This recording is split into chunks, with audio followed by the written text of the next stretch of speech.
Good morning and welcome to Friday. Thank goddess it's Friday. And Sensei says, Toto, we are not in Kansas anymore. As of this weekend, the sun is moving into the late degrees of Cancer. That means the emotions are off to the deep blue sea. But Sensei says you won't get lost if you just learn how to emotionally paddle. From my smartphone to yours, keep streaming for your Friday Namaste today.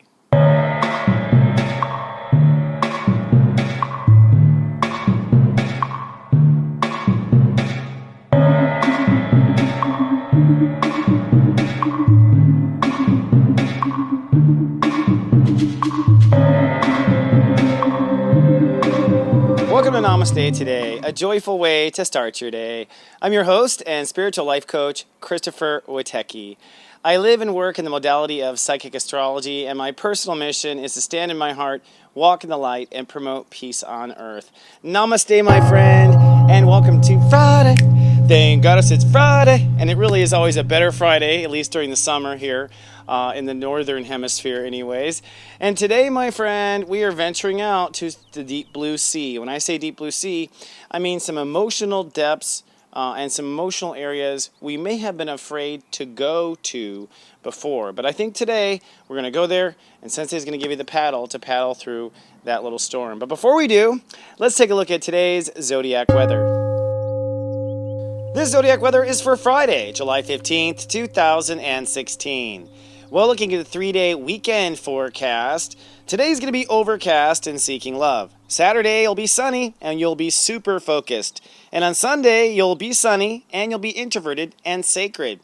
But today, on Friday, I'm predicting it is going to be overcast and seeking love. The planets are working a number over on your heart, my friend. Now, the Great Human Walk has reached step 23 Cancer today. That is the Grandmaster Intellectual step. That means our ruling channel today is channel 5, and our ruling planet is Mercury.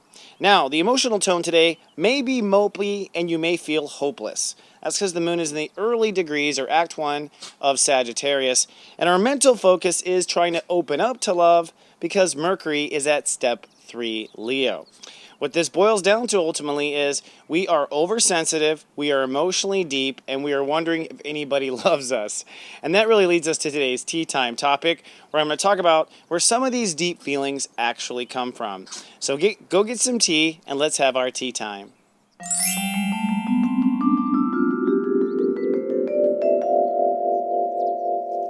Hello, my friend, and welcome to our tea time. Today's tea time topic is Past Life Personalities, Part 1. Past Life Personalities, Part 1. And I'm talking about my past life personalities. But before I go into that, let me just preface it just a little bit with just my own philosophy about past lives. First of all, you either believe that we reincarnate or don't. I fully believe in my heart we do.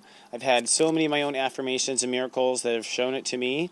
From my own visions to dreams to meeting the people actually in person, and I have many stories that I'm going to actually share. So I personally believe that we do. Now, looking as a reader, looking into other people's past lives, I see the many lifetimes that they live, but I also see that some stand out. And in astrology, I look also when I'm doing a reading and can see that certain personalities stand out.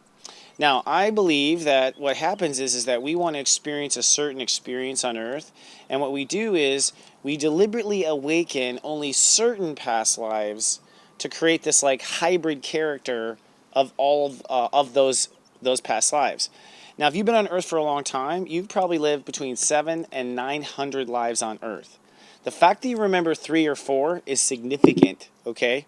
And to me, it is the personality sculpting. So I want to share a little bit because I think in these deep degrees of water sign we are vibrating in, a lot of past life information bubbles up. And I just want to share with you so you can see if it resonates in your life. Not if my story is true, but rather if you feel similar, truths in your story, in your life, and you're putting them together too. It's just to share and put on the table. So when I was a kid, I think our hearts really expose a lot of our past lives as far as what we love.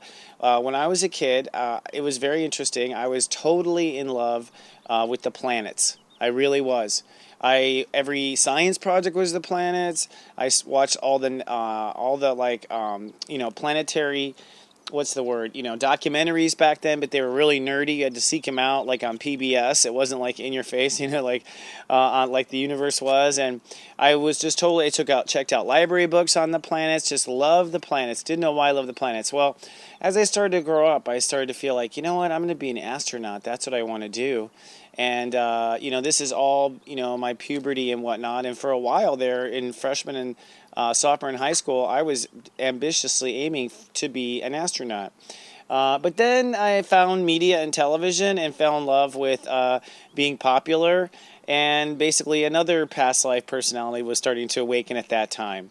So, fast forward now, and you might go, wow, he's an astrologer. It's so obvious, that he was in love with planets because he was an astrologer. No, the story gets a little bit more twisted and interesting.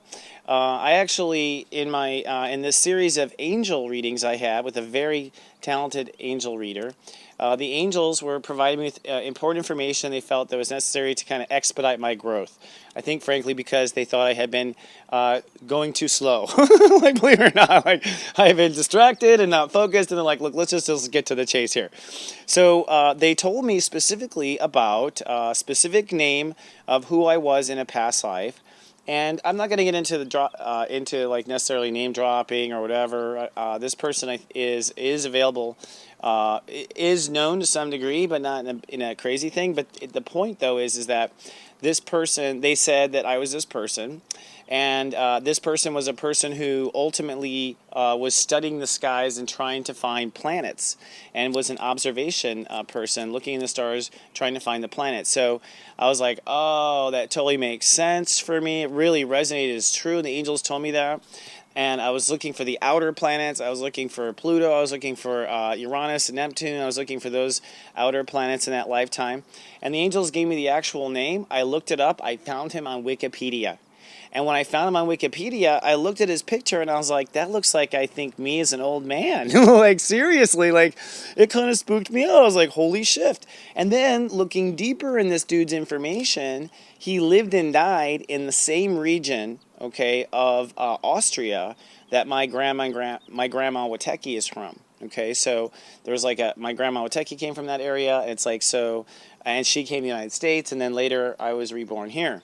Crazy stuff. So the moral of the story here is, this is just one personality. What did it do for me to know this potential? It helped me a lot, actually, and I'll share other ones. And mostly knowing past life stuff helps me to clarify and put down the things that are no longer me. For instance, I have a feeling that by the end of that lifetime, when I was looking up for planets, that I was definitely dreaming about traveling through the stars and definitely dreaming about being an astronaut. But I think that now that I'm in this life and I see what it's all about, I'm like, never mind. You know what I mean? I'll just use my knowledge of the planets into astrology. Now, I do have interesting past life memory of being an astrologer in past life, and that will be a future little story I share with you. So maybe you resonate with some past life memories and put together childhood fascinations that turn out to be past life awareness. Okay, so without further ado, I'm now going to channel a megascope for you. This is where I take a sip of tea and take 3 breaths and really ask my guides if there's anything they like to they would like. Is there anything I can tell you on their behalf? Whew, I don't know why I'm tongue twisted. Okay.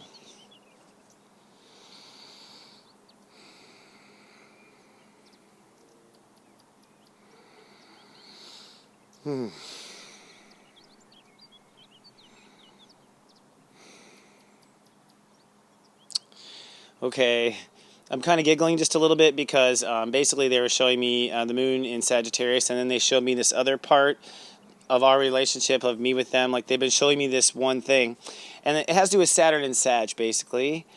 Saturn is in Sag, and they were giggling at me about how perfectly I pulled today off, because I pick topics, stories. I just think, oh, what story do I want to share with the world today? And today I decided to share this past life story. Well, that's what they show me. They say with the moon in Sagittarius, that's exactly what's happening to people over this weekend, is the combination of past lives.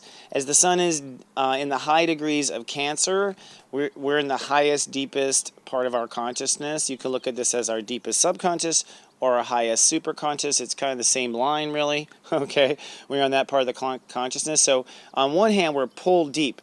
On the other, the moon is in Sagittarius this weekend and crossing Saturn.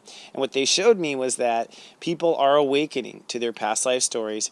And Sagittarius is our multi-lifetime story.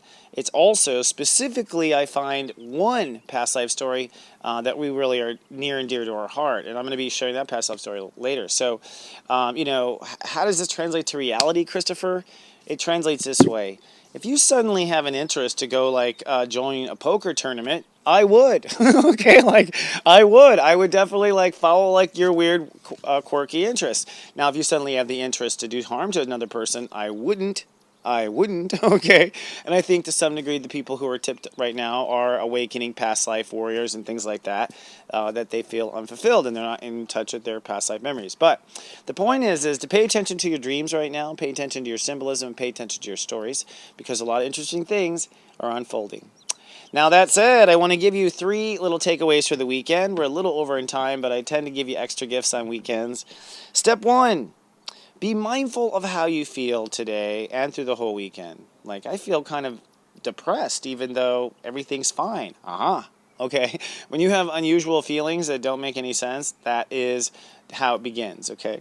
Step 2, ask, do I believe in this feeling?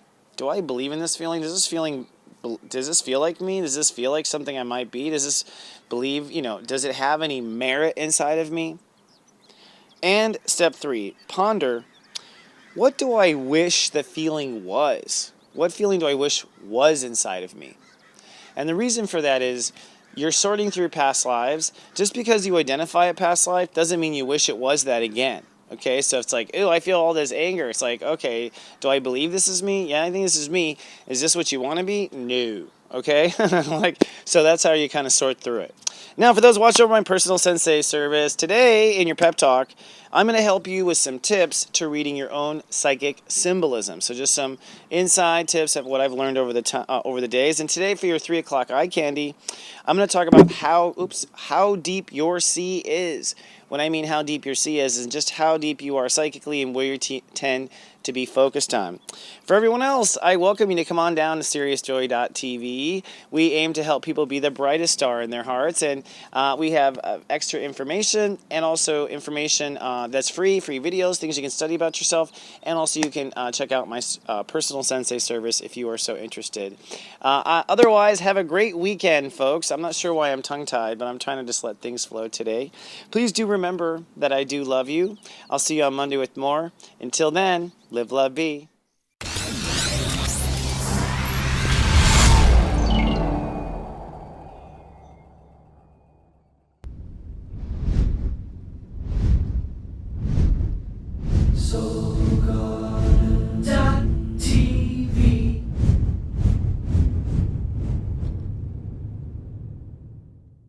Can't find love?